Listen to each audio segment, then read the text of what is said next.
नमस्कार, मैं हूं डॉक्टर मनीष बथरे और मेरे सामने बैठे हैं डॉक्टर शुभम कश्यप जो कि डीएनबी स्टूडेंट हैं। नमस्कार डॉक्टर साहब, अस्थमा के बारे में बताइए कि अस्थमा में किस तरह की जांचें करवाई जाती हैं, अस्थमा बीमारी का कैसे पता चले और क्या इसके लक्षण होते हैं? सर, लक्षणों की जैसे मैं बात करूं तो एक तो सबसे पहला जो प्रोमिनेंट लक्षण होता है वो है कफ।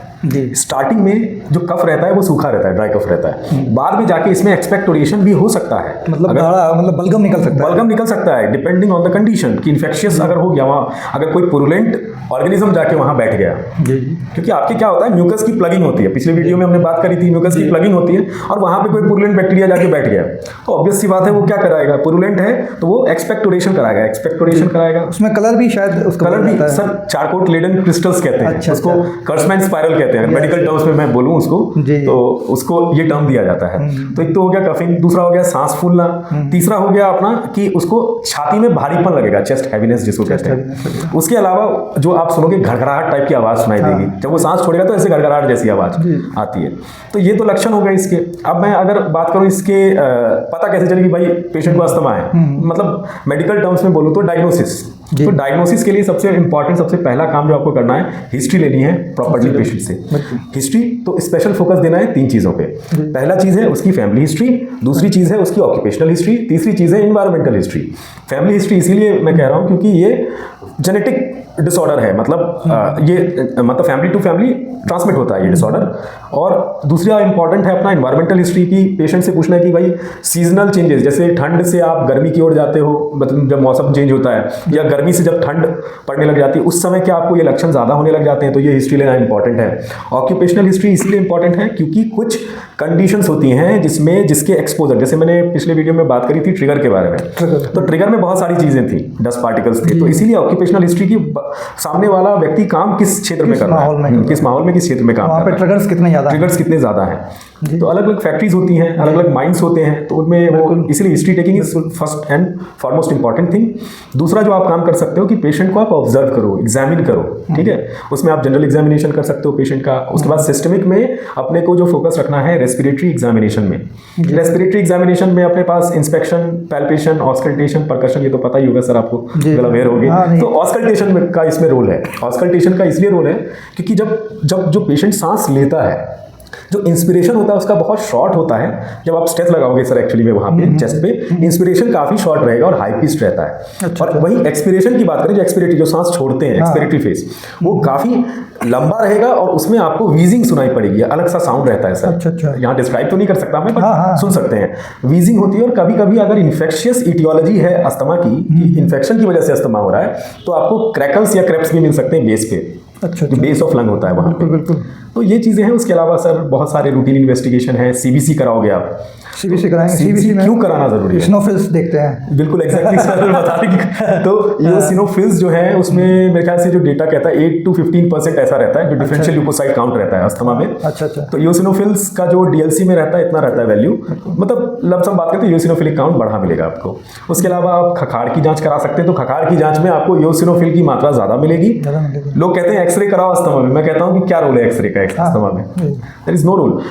आपको डिफरेंशियल्स अगर आप सोच रहे हो तो एक्सरे कराओ, जैसे कि कोई इन्फेक्शन, कोई निमोनिया, ये सब जो डिफरेंशियल अगर सोच रहे हो तो तब आप जैसे न्यूमोथोरैक्स वगैरह हो गया उसको रूल आउट करना है। क्योंकि प्रेजेंटेशन सर, ये जितनी बीमारियां हैं सबकी प्रेजेंटेशन एक जैसी होती है। तो आप क्या ना चाहते हुए भी आप वो सब इन्वेस्टिगेशन रूटीनली कराओगे ही कराओगे। और कई बार तो जो लंग्स और हार्ट हैं दोनों की प्रेजेंटेशन एक जैसी हो जाती है बीमारियों की लंग्स और हार्ट की बीमारियों की सर। क्योंकि हार्ट कभी जब डैमेज होता है तो वो पानी इकट्ठा कर देता है लंग्स में, जिसको पल्मोनरी एडिमा कहते हैं। दोनों की प्रॉक्सिमिटी भी तो कितनी है, ये देखो लंग्स और हार्ट कितने क्लोज में है। कभी कभी बड़ा डिफिकल्ट हो जाता है। बिल्कुल कि बीमारी लंग्स की है कि हार्ट की है, ये पता करना कि अगर कोई मरीज आया मेरे पास चेस्ट पेन का, तो वो उसका ओरिजिन जो है पेन का वो प्लूराइटिक इन नेचर है कि कार्डियक इन नेचर है, उसको रूल आउट करना बहुत जरूरी है। तो कुछ सर्टेन सवाल होते हैं वो पूछना होता है आपको मरीज से, कुछ जांचें हैं वो करानी होती है। तो इसमें डॉक्टर साहब मास्क का यूज बेनिफिशियल होगा? बिल्कुल sir, obviously mask preventive measure, one of the preventive measures is. और स्पेशली इस सीजन में मुझे लगता है क्या पॉलन ग्रेन्स ज्यादा गिरते हैं या पॉलन ग्रेन्स ज्यादा हवा में रहते हैं? वो सीजनल, मतलब अगर सीजनल कोई भी किसी भी चीज से आपको अगर एलर्जी है, हे पार्टिकल्स जो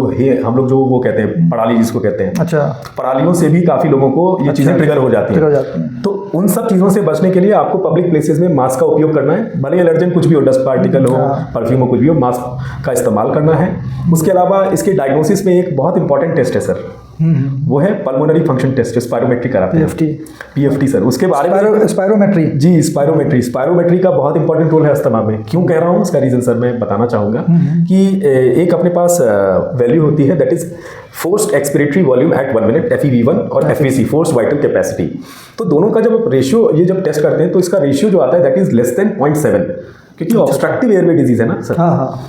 और दूसरी चीज़ है जो पीक एक्सपिरेटरी फ्लो रेट है, PFR जो होता है, वो भी इसमें रिड्यूस हो जाता है। तो इसी में एक सर डायग्नोसिस में एक मैंने पढ़ा था कि ये प्रोवोकेशन टेस्ट होता है एक्चुअली में, कि आप 5 से 7 मिनट तक पेशेंट को एक्सरसाइज करवाओगे ट्रेडमिल वगैरह पे, और फिर आप देखोगे कि उसका जो पीक एक्सपिरेटरी फ्लो रेट है वो रिड्यूस कर गया है सिग्निफिकेंटली।